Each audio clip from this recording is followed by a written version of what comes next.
Olá! No programa de hoje falaremos sobre a organização dos estudos na área de ciências humanas, abordagens teórico-metodológicas e as dimensões trabalho, ciência, cultura e tecnologia. Para falar sobre esse assunto, recebemos os professores da Secretaria de Estado da Educação do Paraná, Ângela de Paula de Sociologia, Cristina Ribas de História, Darice Zanardini de Filosofia e Marcos Moura de Geografia. Olá, tudo bem? Olá. Sejam bem-vindos para a nossa conversa. Obrigada. Professora Cristina, como as disciplinas da área de ciências humanas podem contribuir com o diálogo para a integração das dimensões trabalho, ciência, cultura e tecnologia e, claro, também com a formação integral dos sujeitos do ensino médio? Então, nós podemos pensar nesses campos, ciência, tecnologia, cultura e trabalho, que elas se constituem de dimensões de interdependência, ou seja, a sua dependência mútua, né? Nas relações sociais, sendo que são fundamentais para a produção e a organização da sociedade. Nós temos como referencial essa relação, essa concepção de interdependência a partir da interação das dimensões nas relações sociais e que possibilitam à escola um diálogo permanente com a necessidade desses sujeitos que fazem parte do ensino médio, em que, por sua vez, constitui ali uma construção histórico-social. Já no que se refere ao campo educacional desses estudantes, a ciência e a tecnologia, ela deve constituir-se de uma matriz relacional, ou seja, que haja uma relação social humana, né? E com uma construção e aplicação desses conhecimentos, dos conceitos, dos saberes para esses diversos sujeitos escolares. Nessas dimensões, elas devem ser pensadas e trabalhadas de forma articulada para que considerem sempre a diversidade desses contextos históricos, sociais, políticos, econômicos e que desses sujeitos desse ambiente escolar. Ok, professora Cristina. Aproveitando o que a professora Cristina acabou de falar, professora Ângela, como se dá a abordagem da dimensão tecnologia? A dimensão tecnologia, não somente ela como a dimensão da ciência, no campo educacional nós temos que pensá-la a partir de uma matriz relacional e não de uma matriz instrumental. O progresso técnico, a ciência e a tecnologia, elas são necessidades e produções que servem tanto para o capital quanto para o trabalho. Elas podem servir tanto como um processo de dominação, mas também como um processo de emancipação humana.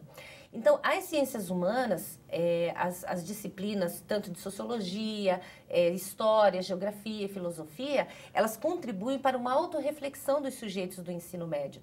Então, dentro do campo do conhecimento, nós podemos pensar a arte, a cultura, a ciência, o trabalho, a linguagem, a tecnologia, como, digamos assim, fatores que vão contribuir para a formação integral desses sujeitos. E esses sujeitos dentro das suas diversidades, né? Sempre pensando nesses fatores, nas diversidades dos sujeitos do ensino médio. Partindo então do que as professoras acabaram de falar, eu posso afirmar então que as ciências humanas trabalham com o todo. Seria isso, professor Marcos? Sim, as ciências humanas trabalham todo o social. E mesmo que fragmente esse todo em disciplinas como a filosofia, a história, a sociologia e a geografia, essa compreensão do todo social faz parte do campo de ciências humanas, né? Então, esses campos, a técnica, ciência, trabalho, tecnologia, cultura, são produções humanas e, de certa maneira, quando há essas produções, condicionam a vida humana na Terra. E as relações sociais são condicionadas por essas produções. Então, não é passível que esses estudos, né, sobre a totalidade social deixem de lado essas produções humanas que condicionam a própria vida no nosso planeta e na sociedade humana. E cabe ressaltar também que as DCNEMs, quando elas promovem essas 4 dimensões integradoras, o trabalho, a cultura, a ciência, a tecnologia, elas promovem uma reflexão sobre todos os conceitos relacionados a essas dimensões. E também uma reflexão sobre a atuação ou a participação dos sujeitos, uma reflexão sobre si e uma reflexão sobre o mundo. Então, reconhecer os sujeitos participantes dessas dimensões implica em uma atividade da reflexão, que é própria da filosofia, mas que também pode ser atribuída ou estar vinculada às atividades da geografia, da história e da sociologia. Ok. Professora Cristina, quais são as abordagens teórico-metodológicas que contribuem para que haja articulação entre as disciplinas da área de ciências humanas? Então, no que se refere a essa abordagem sobre uma perspectiva da leitura e problematização, a gente deve considerar a atitude investigativa dos estudantes, né, que vai propiciar o substrato, ou seja, a essência daquilo que é necessário para essa interpretação do mundo cotidiano dos nossos estudantes.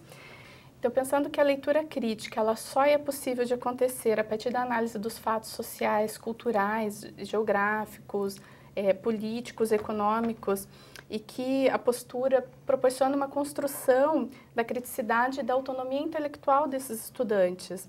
E nesse sentido, ler significa que a gente precisa perder a ingenuidade diante do texto dos outros, né? E texto, aqui quando a gente coloca texto, o texto pode ser tudo, ele pode ser uma imagem, uma caricatura, uma fotografia, ou o texto mesmo em si, um filme, e percebendo que em cada um desses textos há um sujeito com a sua intencionalidade, com os seus valores, com os seus ideais e a sua prática histórica e essa visão de mundo. E que todo texto ele tem uma intenção, né? Nenhum texto ele é neutro.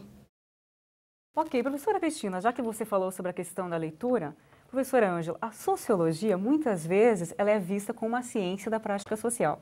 Diante disso, de que forma ela trabalha com a leitura?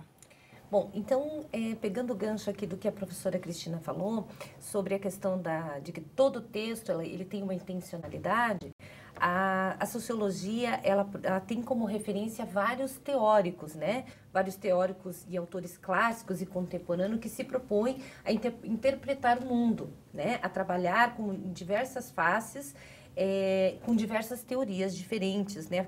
E essas teorias, elas funcionam como se fossem lentes de óculos que nos possibilitam ver a realidade de diversas maneiras. A partir dessas teorias clássicas e contemporâneas, você pode fazer uma leitura crítica do mundo por meio de questões que estão postas no cotidiano.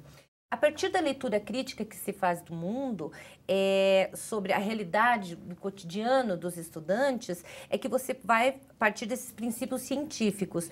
Então, ou seja, superando o senso comum do cotidiano dos estudantes. A leitura, então, só é possível por meio da análise crítica dos fatos sociais, dos fatos históricos, políticos, econômicos e culturais.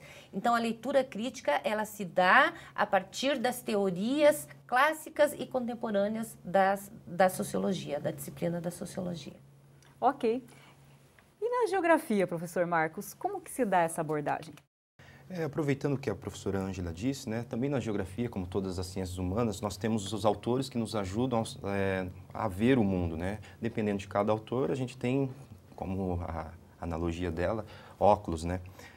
E muda-se as cores desses óculos.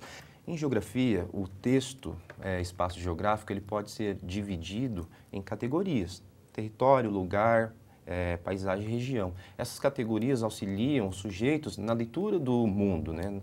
O mundo como totalidade, mas a vivência desses mundos contextualizados.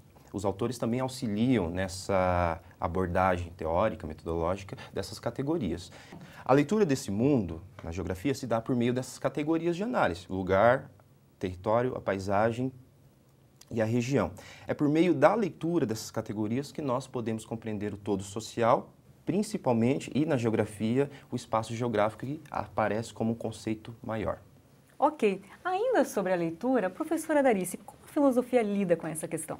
Então, a leitura, o debate e a escrita, eles são procedimentos importantes em qualquer pesquisa filosófica.